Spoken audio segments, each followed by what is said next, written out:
कभी कभी आसमान में ऐसी मूवमेंट होती है जो धीरे धीरे दुनिया का माहौल बदल देती है। और अक्सर लोग उस वक्त को समझ नहीं पाते जब तक उसके असरात उनकी ज़िंदगी पर नज़र आना ना शुरू हो जाएं। आज हम बात कर रहे हैं उसी मूवमेंट की, यानी जुपिटर की।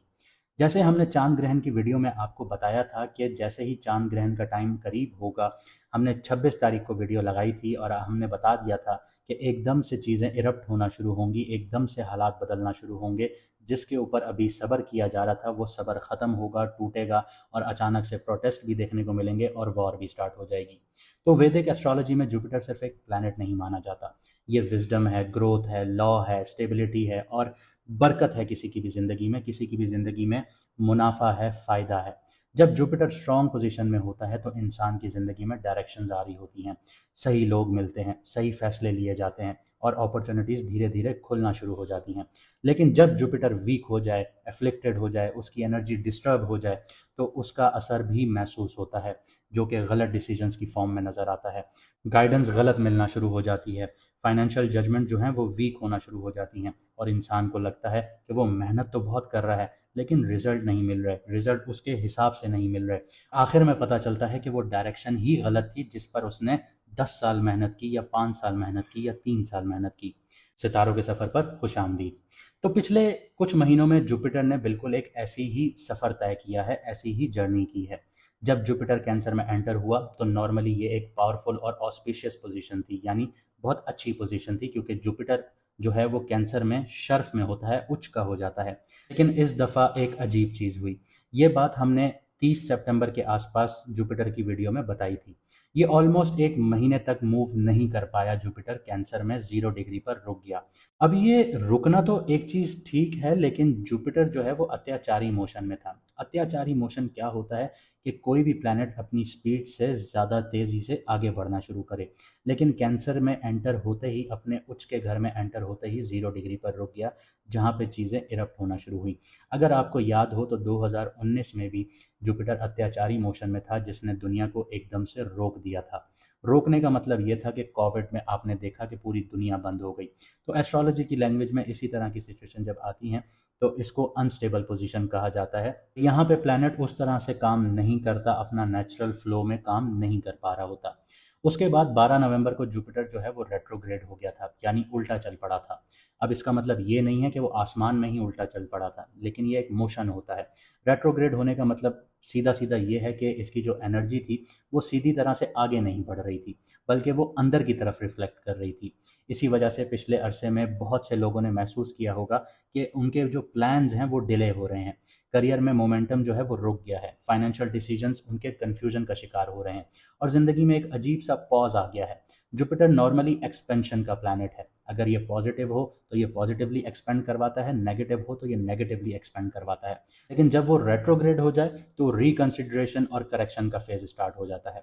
लेकिन अब इंपॉर्टेंट टर्निंग पॉइंट आ रहा है। 11 मार्च की सुबह तकरीबन 8 बजे के करीब जुपिटर अपनी रेट्रोग्रेड मोशन को ख़त्म करके डायरेक्ट हो रहा है। इसका मतलब ये है कि वो दोबारा फॉरवर्ड मोशन में आने वाला है, यानी जो चीज़ें अब अटकी हुई थी वो धीरे धीरे मूव करना शुरू होंगी। लेकिन यहाँ एक और बहुत सटल और बहुत इंपॉर्टेंट बात है जो अक्सर लोग मिस कर देते हैं। जुपिटर जब डायरेक्ट होता है तो वो तुरंत फ़ौरन से अपनी फुल स्ट्रेंथ में काम नहीं करता। उसको अपनी मोमेंटम दोबारा बिल्ड करनी पड़ती है। इसलिए एस्ट्रोलॉजी में डिग्रीज बहुत इंपॉर्टेंट होती हैं। जैसे जैसे जुपिटर आगे बढ़ेगा, यानी 7 अप्रैल के करीब जब वो 22 डिग्री के करीब आ जाएगा, तो उसकी एनर्जी ज़्यादा स्टेबल और कंस्ट्रक्टिव होना शुरू हो जाएगी।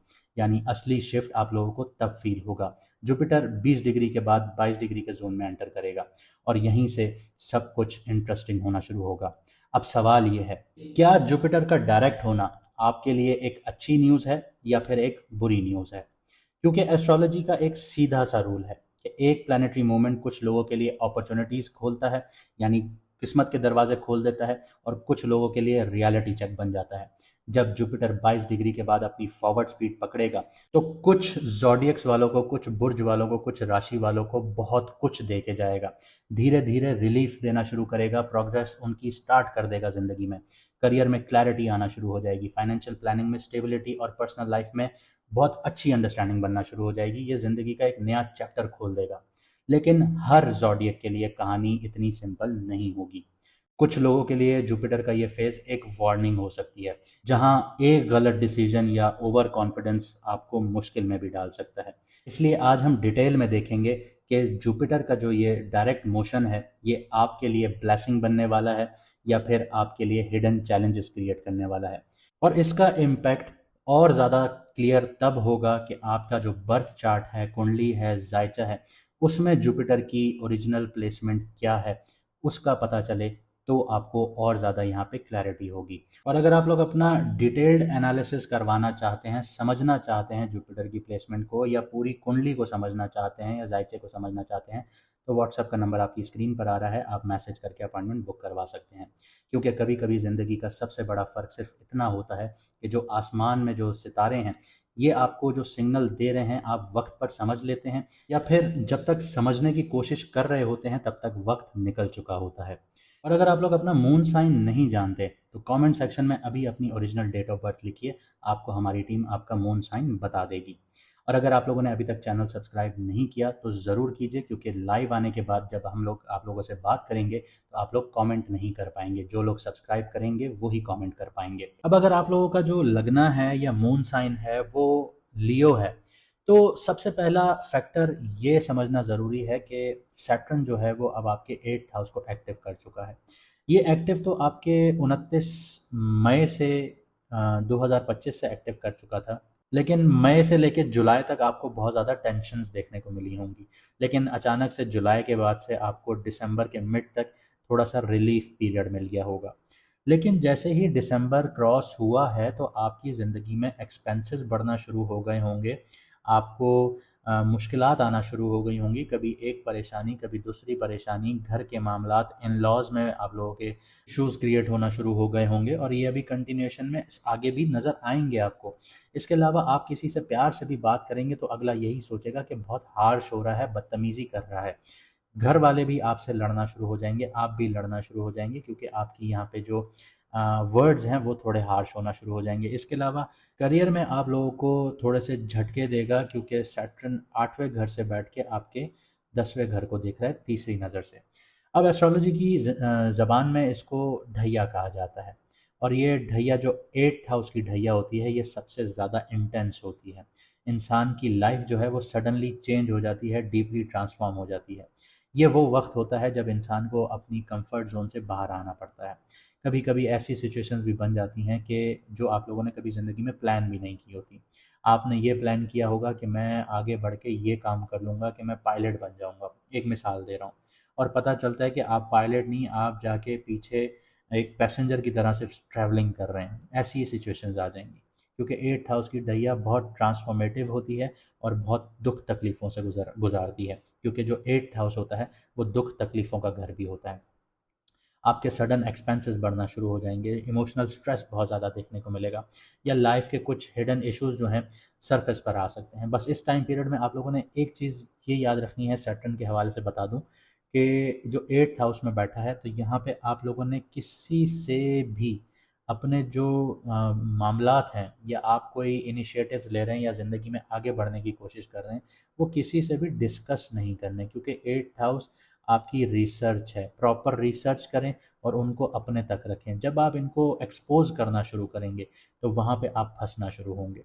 यहाँ पे इसी तरह जो कई लियो वाले हैं, इनको अब ये सारी चीज़ें फील होना शुरू भी हो गई होंगी और फील होती जाएंगी आगे आगे, और कुछ चीज़ें कंट्रोल से बाहर भी चली जाएंगी।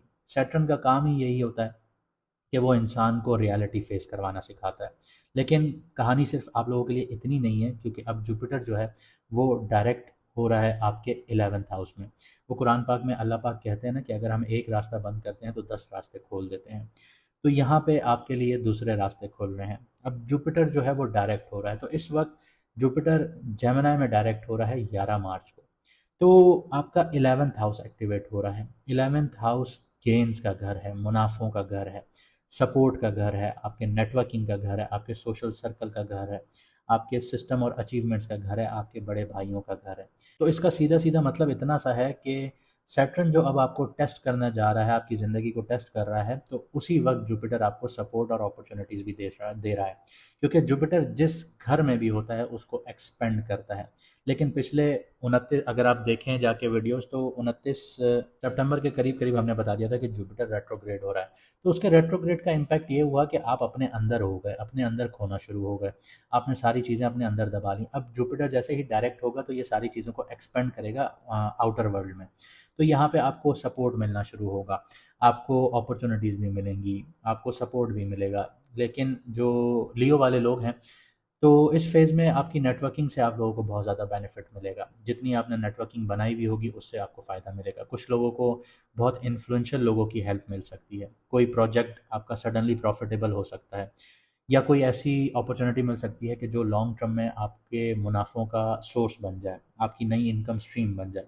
कभी-कभी ऐसा भी हो सकता है कि जब लाइफ़ का बहुत ज़्यादा डिफ़िकल्ट लग रही हो, तभी कोई अनएक्सपेक्टेड आप लोगों को सपोर्ट मिले। आपके दोस्तों से, बड़े भाइयों से, आपके नेटवर्किंग से, यहाँ से आपको फ़ायदा मिलेगा। तो अब आप लोगों ने घबराना नहीं है कि आपका करियर फ्लक्चुएट कर रहा है। ज़िंदगी में कोई भी इंसान एक ही बिज़नेस लेके पूरी ज़िंदगी नहीं चलाता। तो यहाँ पे आपको समझना होगा कि आपने अपनी इन्वेस्टमेंट हर थोड़ी-थोड़ी, छोटी-छोटी जगहों पे करनी है। तो यहाँ पे आपको जुपिटर अब यही सिखाएगा, और जुपिटर आपको सपोर्ट देगा, लेकिन सैटर्न आपको यही सिखाएगा। अब यहाँ पे एक और ट्विस्ट आ जाता है, सेंसिटिव पॉइंट आ जाता है कि राहु जो है वो एक्टिव है आपके 7th हाउस में, जो कि जुपिटर के साथ नज़र बना रहा है। 5-9 का यहाँ पे एक्सेस एक्टिवेट हो रहा है। तो 7वें घर में बैठा जो राहु है, ये marriages, business partnerships, public dealing के घर में बैठा हुआ है। तो राहु यहाँ पे रिलेशनशिप्स में अनप्रिडिक्टेबिलिटीज़ देता है, इल्यूजन्स देता है। तो कई नए रिलेशनशिप्स की तरफ सडनली अट्रैक्ट होना शुरू हो जाएंगे लियो वाले, जो कि 8th हाउस की जो ढैया है उसको एम्पलीफाई कर देगा। यानी अब आप ये समझ लीजिए कि अगर आपने राहु के इस इल्यूजन में पढ़ने की कोशिश की कि आप अपने पार्टनर को छोड़ के बाहर अट्रैक्शन ढूंढना शुरू हुए, तो आप अपनी शादीशुदा ज़िंदगी से हाथ धो बैठेंगे। क्योंकि 8th हाउस बहुत इंटेंस तकलीफ़ों का होता है। बिजनेस पार्टनरशिप्स में ट्रस्ट इश्यूज देखने को मिल सकते हैं, या किसी इंसान के इंटेंशंस क्लियरली समझ में नहीं आएंगे आपको। राहु का नेचर जो होता है यहाँ पे, वो चीज़ों को ग्लैमरस बनाकर दिखा रहा होता है, और जुपिटर की उसके ऊपर नज़र पड़ रही है तो वो और ज़्यादा एक्सपेंड करेगा। यानी जो एक प्लैनेट की जो क्वालिटी है वो एक्सपेंड करने की है, और दूसरा जो प्लैनेट है वो धुआं है, स्मोक है। तो वो एक्सपेंड धुएं को इतना करेगा कि आपको बहुत ज़्यादा ग्लैमरस चीज़ें नज़र आएंगी, लेकिन रियलिटी जब बाद में क्लियर होगी, तो इससे कई लोगों को जो लियो वाले हैं उनको 8th हाउस के इम्पैक्ट फिर उतनी ही शिद्दत से मिलेंगे। आपका 8th हाउस जो होता है वो आपको यहाँ पे तलाक भी करवा देता है। तो इस फेज़ में रिलेशनशिप और पार्टनरशिप्स थोड़े आपको एहतियात से चलाने होंगे, क्योंकि राहु, जैसे मैंने आपको कहा, कि जुपिटर के साथ नज़र बना रहा है। तो ये आपको बहुत ज़्यादा ओवर ट्रस्ट करवा देगा। यहाँ इमोशनल डिसीजंस जो हैं थोड़े से केयरफुली आप लोगों को लेने होंगे।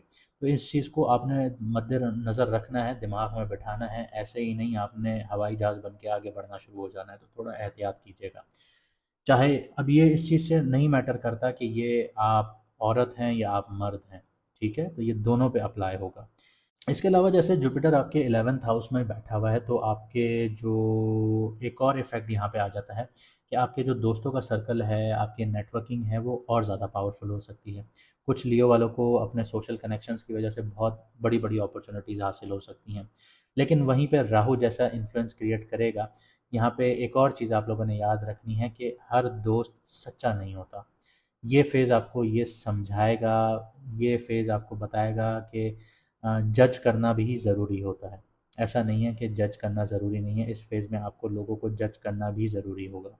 अब यहाँ पे जो इम्पोर्टेंट पॉइंट है सबसे ज़्यादा, वो ये है कि जुपिटर 20 डिग्री पर डायरेक्ट हो रहा है, और 7 अप्रैल के करीब-करीब 22 डिग्री तक पहुँचेगा। तो उसकी फॉरवर्ड मोमेंटम जो है तब स्ट्रांग होगी। इसके बाद लियो वालों को यही लगेगा कि अपनी एफर्ट्स का जो रिज़ल्ट है वो ज़्यादा क्लियरली जो है वो 22 अप्रैल के बाद नज़र आना शुरू होगा। स्पेशली आपके नेटवर्किंग से, आपके मुनाफ़ों से, और आपके लॉन्ग टर्म गेन से। अब यहाँ पे कुछ छोटी-छोटी प्रिकॉशंस आपको मैं दे देता हूँ, पहले भी दी हैं और थोड़ी-सी बता देता हूँ कि सबसे पहले पार्टनरशिप्स और एग्रीमेंट्स में आप लोगों ने जल्दी डिसीजंस नहीं लेने। ठीक है? अगर आप बिज़नेस पार्टनरशिप्स करने जा रहे हैं तो जल्दी से डिसीजंस नहीं लेने, प्रॉपर रिसर्च करनी है। अगर आप किसी से रिश्ता बनाने की कोशिश कर रहे हैं, तो यहाँ पे भी आपको बहुत सोच समझ के चलना होगा। अगर आप मैरिड हैं, तो यहाँ पे बहुत एहतियात करना होगा। हेल्थ और स्ट्रेस को इग्नोर नहीं करना, क्योंकि 8th हाउस जो है, ये आपकी हेल्थ को अचानक से फ्लक्चुएट करेगा। इस टाइम पीरियड में आप लोगों को थायराइड से भी रिलेटेड इश्यूज़ हो सकते हैं, क्योंकि सैटर्न यहाँ से आपके सेकंड हाउस को भी देख रहा है। जेनाइटल एरिया से रिलेटेड भी इश्यूज़ आ सकते हैं, आपको स्टमक से रिलेटेड भी इश्यूज़ आ सकते हैं, और दांतों से रिलेटेड भी इश्यूज़ आ सकते हैं, तो आपने बहुत एहतियात करना है। इसके अलावा सोशल सर्कल जो है वो बहुत केयरफुली आप लोगों ने चूज़ करना है, हर इंसान पे ट्रस्ट नहीं करना, और अपने जितने भी आपके लॉन्ग टर्म गोल्स हैं उन्हीं पर फोकस करना है। और अगर आप लोग सब्र के साथ, मैच्योरिटी के साथ इस फेज़ को हैंडल करेंगे, तो सैटर्न और जो जुपिटर है, ये आपको अंदर से भी स्ट्रॉन्ग बनाएंगे, और जुपिटर जो है वो आपको अचीवमेंट्स और सपोर्ट का रास्ता भी दिखाना शुरू कर देगा। अब अगर आप लोग यहाँ तक आ ही गए हैं, तो वीडियो को लाइक ज़रूर कीजिएगा, चैनल को सब्सक्राइब ज़रूर कीजिएगा, और कमेंट सेक्शन में अपनी राय ज़रूर दीजिएगा। मुझे दीजिए यहाँ से इजाज़त, मिलते हैं अगली वीडियो में सितारों के सफ़र पर।